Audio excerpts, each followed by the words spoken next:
नमस्कार विद्यार्थी मित्रांनो, मराठी जी के या आपल्या यूट्यूब चॅनलवरती सर्वांचे स्वागत आहे. तर पहा, आजच्या व्हिडिओमध्ये आपण महाराष्ट्र पोलीस भरती 2026 करिता काही महत्त्वपूर्ण प्रश्न पाहणार आहोत.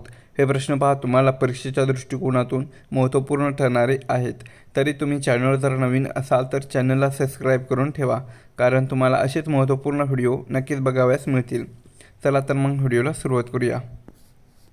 तर पहा, प्रश्न क्रमांक पहिला. अलीकडेच महाराष्ट्राचे उपमुख्यमंत्री अजित पवार यांचे निधन झाले, तर त्यांनी महाराष्ट्राचे किती वेळा उपमुख्यमंत्री पदे भूषवलेले होते? विद्यार्थी मित्रांनो, प्रश्नाचं जर उत्तर येत असेल तर कमेंट बॉक्समध्ये देण्याचा प्रयत्न करीत राहा. या प्रश्नाचं उत्तर होईल ऑप्शन क्रमांक 3, 6 वेळा. तर पहा, महाराष्ट्राचे उपमुख्यमंत्री अजित पवार यांचे निधन झाले, तर त्यांनी पहा महाराष्ट्राचे 6 वेळा, कितींदा? महाराष्ट्राचे 6 वेळा उपमुख्यमंत्री पदे त्यांनी भूषवलेले होते. प्रश्न क्रमांक दुसरा. आमचा बाप आणि आम्ही या पुस्तकाचे लेखक कोण आहेत? या प्रश्नाचं उत्तर होईल ऑप्शन क्रमांक 1, डॉक्टर नरेंद्र जाधव. तर पहा, डॉक्टर नरेंद्र जाधव हे आमचा बाप आणि आम्ही या पुस्तकाचे ते लेखक आहेत. प्रश्न क्रमांक तिसरा. सरदार वल्लभभाई पटेल भारतीय पोलीस सेवा प्रशिक्षण केंद्र खालीलपैकी कुठे आहे? या प्रश्नाचं उत्तर होईल ऑप्शन क्रमांक 3, हैदराबाद. तर पहा, सरदार वल्लभभाई पटेल भारतीय पोलीस सेवा प्रशिक्षण केंद्र हे हैदराबाद या शहरामध्ये स्थित आहे. प्रश्न क्रमांक चौथा. महाराष्ट्रातील तारपा वादक भिकल्या लाडक्या ढिंगा यांना अलीकडे संगीतासाठी पद्मश्री पुरस्काराने सन्मानित करण्यात आले, तर ते कोणत्या जिल्ह्यातील आहेत? या प्रश्नाचं उत्तर होईल ऑप्शन क्रमांक 4, पालघर. तर पहा, भिकल्या लाडक्या ढिंडा हे जे आहे तर ते पहा पालघर या जिल्ह्यामध्ये असून त्यांना पहा संगीतासाठी पद्मश्री पुरस्काराने सन्मानित करण्यात आलेले आहे. प्रश्न क्रमांक 5. घर या शब्दाचा समानार्थी शब्द दिलेल्या पर्यायातून आपल्याला शोधायचा आहे. तर काय होईल? तर घर या शब्दाचा समानार्थी शब्द पहा ऑप्शन क्रमांक 4, कारक होतो. काय होतो? कारक असा होतो. प्रश्न क्रमांक 6. महाराष्ट्र शासनातर्फे दिला जाणारा गानसम्राज्ञी लता मंगेशकर जीवनगौरव पुरस्कार 2024 हा कोणाला प्रदान करण्यात आलेला आहे? या प्रश्नाचं उत्तर होईल ऑप्शन क्रमांक 1, अनुराधा पौडवाल. तर पहा, महाराष्ट्र शासनातर्फे दिला जाणारा गानसम्राज्ञी लता मंगेशकर जीवनगौरव पुरस्कार 2025 हा अनुराधा पौडवाल यांना तो प्रदान करण्यात आलेला आहे. प्रश्न क्रमांक 7. देशातील पहिले पाणबुडी पर्यटन कोणत्या राज्याने सुरू केले आहे?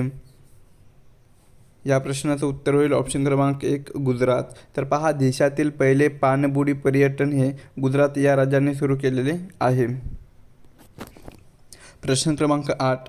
77व्या प्रजासत्ताक दिनी कर्तव्यपथावर सादर झालेल्या चित्ररथात महाराष्ट्राच्या चित्ररथात पहिला क्रमांक आला, तर या चित्ररथाची थीम काय होती? या प्रश्नाचं उत्तर होईल ऑप्शन क्रमांक 4, गणेश उत्सव आत्मनिर्भरतेचे प्रतीक. तर पहा, 77व्या प्रजासत्ताक दिनी कर्तव्यपथावर सादर झालेल्या चित्ररथामध्ये आपल्या महाराष्ट्र राज्याचा चित्ररथात पहिला क्रमांक आला होता. तर या चित्ररथाची जी थीम होती तर तिचं नाव होतं पहा गणेश उत्सव आत्मनिर्भरतेचे प्रतीक. ही थीम ठेवण्यात आलेली होती. प्रश्न क्रमांक 9. आझाद हिंद सेना खालीलपैकी कोणाशी संबंधित आहे? तर ऑप्शन क्रमांक 3 पहा, नेताजी सुभाषचंद्र बोस. तर नेताजी सुभाषचंद्र बोस यांच्याशी आझाद हिंद सेना हे संबंधित आहेत. प्रश्न क्रमांक 10. खालीलपैकी कोणता रोग हा जीवाणूपासून होणारा रोग नाही? या प्रश्नाचं उत्तर होईल ऑप्शन क्रमांक 4, काला आजार. तर पहा, काला आजार हा जो रोग आहे तर तो जीवाणूपासून होणारा रोग नाही.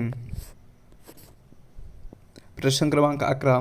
सतार व तानपुरा यांना भौगोलिक निर्देशांक प्राप्त झालेला आहे, तर ते महाराष्ट्रातील कोणत्या जिल्ह्यातील आहेत? या प्रश्नाचं उत्तर होईल ऑप्शन क्रमांक 2 पहा, सातारा.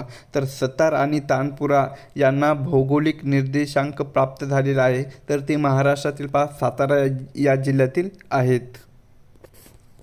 प्रश्न क्रमांक 12. खालीलपैकी कोणता ईमेल संदेशाचा एक भाग आहे? तर ऑप्शन क्रमांक 1 पहा, मॅसेज.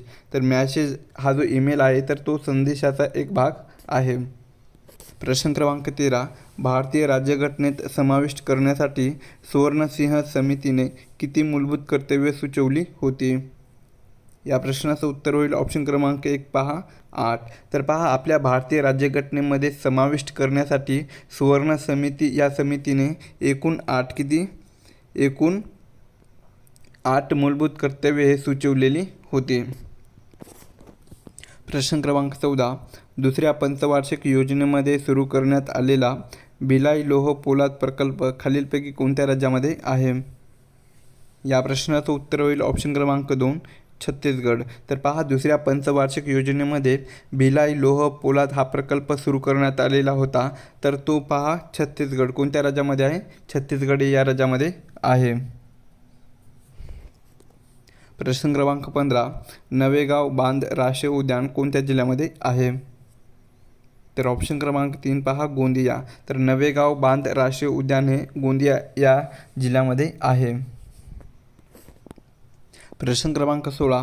3 एप्रिल 1927 रोजी डॉक्टर बाबासाहेब आंबेडकर यांनी खालीलपैकी कोणते पाक्षिक सुरू केले होते? या प्रश्नाचं उत्तर होईल ऑप्शन क्रमांक 2 बहिष्कृत भारत. तर विद्यार्थी मित्रांनो, या ठिकाणी पहा, परीक्षेमध्ये असाही प्रश्न विचारण्यात येतो की बहिष्कृत भारत हे पाक्षिक केव्हा सुरू करण्यात आलेले होते? तर 3 एप्रिल 1927 मध्ये. तर दुसरा प्रश्न असा होतो की बहिष्कृत भारत हे पाक्षिक कोणी सुरू केले होते? जे की डॉक्टर बाबासाहेब आंबेडकर यांनी सुरू केले होते. प्रश्न क्रमांक 17. मुंबईतील गेटवे ऑफ इंडिया हे खालीलपैकी कोणत्या वर्षी बांधण्यात आले? या प्रश्नाचं उत्तर होईल ऑप्शन क्रमांक 4 1911. तर पहा, मुंबईतील गेटवे ऑफ इंडिया हे सन 1911 या वर्षी ते बांधण्यात आलेले आहे. प्रश्न क्रमांक 18. दुसऱ्या इंग्रज मराठा युद्धात ईस्ट इंडिया कंपनीचे गव्हर्नर जनरल कोण होते? या प्रश्नाचं उत्तर होईल ऑप्शन क्रमांक 2 लॉर्ड वेलेस्ली. तर पहा, दुसऱ्या इंग्रज मराठा युद्धामध्ये ईस्ट इंडिया कंपनीचे गव्हर्नर जनरल हे लॉर्ड वेलेस्ली होते. प्रश्न क्रमांक 19. महाराष्ट्र अभियांत्रिकी संशोधन संस्था खालीलपैकी कुठे स्थित आहे? तर ऑप्शन क्रमांक 1 पहा नाशिक. तर महाराष्ट्र अभियांत्रिकी संशोधन संस्था ही नाशिक या जिल्ह्यामध्ये स्थित आहे. प्रश्न क्रमांक 20. खालीलपैकी मुंबई उच्च न्यायालयाचे खंडपीठ कोणत्या ठिकाणी नाही? तर ऑप्शन क्रमांक 4 पहा पुणे. तर पुणे या ठिकाणी मुंबई उच्च न्यायालयाचे खंडपीठ नाही. प्रश्न क्रमांक 21. 2011च्या जनगणनेनुसार महाराष्ट्रामध्ये सर्वात जास्त साक्षरता असणारा जिल्हा कोणता आहे? या प्रश्नाचं उत्तर होईल ऑप्शन क्रमांक 2 मुंबई उपनगर. तर पहा, 2011च्या जनगणनेनुसार महाराष्ट्रामध्ये सर्वात जास्त साक्षरता असलेला जिल्हा कोणता आहे? तर तो मुंबई उपनगर हा जिल्हा आहे. प्रश्न क्रमांक 22. खालीलपैकी कोणती नदी खचदरीतून वाहते? तर ऑप्शन क्रमांक 4 पहा नर्मदा. नर्मदा ही जी नदी आहे तर ती पहा खचदरीतून वाहते. प्रश्न क्रमांक 23. कोणत्या समितीच्या शिफारसीनुसार नाबार्डची स्थापना करण्यात आलेली आहे? या प्रश्नाचं उत्तर होईल ऑप्शन क्रमांक 3 शिवरामन समिती. तर पहा, शिवरामन या समितीच्या शिफारसीनुसार नाबार्डची स्थापना ही करण्यात आलेली आहे. प्रश्न क्रमांक 24. महाकवी कालिदास संस्कृत विद्यापीठ खालीलपैकी कोणत्या ठिकाणी आहे? तर ऑप्शन क्रमांक 2 पहा रामटेक, जे की पहा नागपूर या जिल्ह्यामध्ये आहे. कुठे? नागपूर. तर महाकवी कालिदास संस्कृत विद्यापीठ हे रामटेक या ठिकाणी आहे. प्रश्न क्रमांक 25. कल्याण सोना ही कशाची सुधारित जात आहे? तर या प्रश्नाचं उत्तर होईल ऑप्शन क्रमांक 1. तर पहा, कल्याण सोना ही गहू काय गहू यांच्याशी सुधारित असलेली जात आहे. प्रश्न क्रमांक 26. खालीलपैकी कोणत्या खनिज उत्पादनाशी मुंबई हे नाव निगडीत आहे? तर ऑप्शन क्रमांक 1 पहा पेट्रोलियम. तर पेट्रोलियम या खनिज उत्पादनाशी मुंबई हे नाव निगडीत आहे. प्रश्न क्रमांक 27.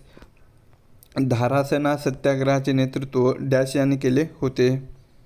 या प्रश्नाचं उत्तर होईल ऑप्शन क्रमांक 1 सरोजिनी नायडू. तर पहा, धारासना सत्याग्रहाचे नेतृत्व हे सरोजिनी नायडू यांनी केलेले होते. प्रश्न क्रमांक 28, मुस्लिम धर्मीयाचे पवित्र स्थान मक्का हे ठिकाण कोणत्या देशामध्ये आहे? तर ऑप्शन क्रमांक 4 पहा, सौदी अरेबिया. तर पहा, मुस्लिम धर्मीयाचे जे पवित्र स्थान आहे कोणतं आहे तर ते मक्का. मक्का हे जे ठिकाण आहे तर ते सौदी अरेबिया या देशामध्ये आहे. प्रश्न क्रमांक 29, पुढीलपैकी पेन्सिलिनचा शोध कोणी लावलेला आहे? तर ऑप्शन क्रमांक 3 पहा, डॉक्टर अलेक्झांडर फ्लेमिंग. तर डॉक्टर अलेक्झांडर फ्लेमिंग यांनी पेन्सिलिनचा शोध हा लावलेला आहे. प्रश्न क्रमांक 30, रेड क्रॉस या संस्थेचे आंतरराष्ट्रीय मुख्यालय कोणत्या ठिकाणी आहे? तर ऑप्शन क्रमांक 1 पहा, जिनेवा. तर रेड क्रॉस या संस्थेचे आंतरराष्ट्रीय मुख्यालय हे जिनेवा या ठिकाणी आहे. प्रश्न क्रमांक 31, भारताचे लोहपुरुष म्हणून कोणास ओळखले जाते? तर ऑप्शन क्रमांक 1 पहा, सरदार वल्लभभाई पटेल. तर सरदार वल्लभभाई पटेल यांना भारताचे लोहपुरुष म्हणून ओळखले जाते. प्रश्न क्रमांक 32, रासबिहारी बोस यांनी डॅशमध्ये इंडियन नॅशनल आर्मीची स्थापना केली? तर ऑप्शन क्रमांक 2 पहा, जपान. तर रासबिहारी बोस यांनी पहा जपानमध्ये इंडियन नॅशनल आर्मीची स्थापना ही केलेली होती. प्रश्न क्रमांक 33, महाराष्ट्रात काजूचे सर्वात जास्त क्षेत्र कोणत्या जिल्ह्यामध्ये आहे? तर ऑप्शन क्रमांक 2 पहा, सिंधुदुर्ग. तर आपल्या महाराष्ट्रामध्ये पहा सिंधुदुर्ग या जिल्ह्यामध्ये काजूचे सर्वात जास्त क्षेत्र आहे. प्रश्न क्रमांक 34, डॅश या शहरास टायगर कॅपिटल ऑफ इंडिया आणि ऑरेंज सिटी म्हणतात? तर ऑप्शन क्रमांक 3 पहा, नागपूर. तर नागपूर या शहरास टायगर कॅपिटल ऑफ इंडिया आणि ऑरेंज सिटी म्हणून ओळखले जाते. प्रश्न क्रमांक 35, ओपेकचे मुख्यालय खालीलपैकी कोठे आहे? या प्रश्नाचं उत्तर होईल ऑप्शन क्रमांक 1 व्हिएना. तर व्हिएना या ठिकाणी ओपेकचे मुख्यालय आहे. प्रश्न क्रमांक 36, महाराष्ट्र राज्याच्या उत्तरेकडे डॅश जिल्ह्यांच्या सीमेस सातपुडा पर्वतरांगाचा स्पर्श झालेला आहे? तर या प्रश्नाचं उत्तर होईल पहा ऑप्शन क्रमांक 2 नंदुरबार. तर पहा, महाराष्ट्र राज्याच्या उत्तरेकडे नंदुरबार या जिल्ह्यांच्या सीमेस सातपुडा रांगांचा स्पर्श हा झालेला आहे. प्रश्न क्रमांक 37, जीवनसत्वाचा शोध कोणत्या शास्त्रज्ञांनी लावलेला आहे? या प्रश्नाचं उत्तर होईल ऑप्शन क्रमांक 4 फुंक. तर पहा, जीवनसत्वाचा शोध हा फुंक या शास्त्रज्ञांनी लावलेला होता. प्रश्न क्रमांक 38, चिपळूण हे शहर कोणत्या नदीकाठी वसलेले आहे? या प्रश्नाचं उत्तर होईल ऑप्शन क्रमांक 3 विशिष्टी. तर पहा, चिपळूण हे जे शहर आहे तर ते विशिष्टी या नदीकाठी वसलेले आहे. प्रश्न क्रमांक 39, तानसा या जलाशयाच्या प्रकल्पास कोणत्या नावाने ओळखले जाते? तर ऑप्शन क्रमांक 1 पहा, तर तानसा या जलाशयाच्या प्रकल्पास पहा जगन्नाथ शंकरशेठ सागर या नावाने ओळखले जाते. प्रश्न क्रमांक 40, संत दामाजी पंतचे जन्मगाव खालीलपैकी कोणते आहे? तर ऑप्शन क्रमांक 2 पहा, मंगळवेढा, जे की पहा सोलापूर या जिल्ह्यामध्ये आहे. कुठे? सोलापूर या जिल्ह्यामध्ये आहे. तर संत दामाजी पंतचे जन्मगाव हे मंगळवेढा आहे.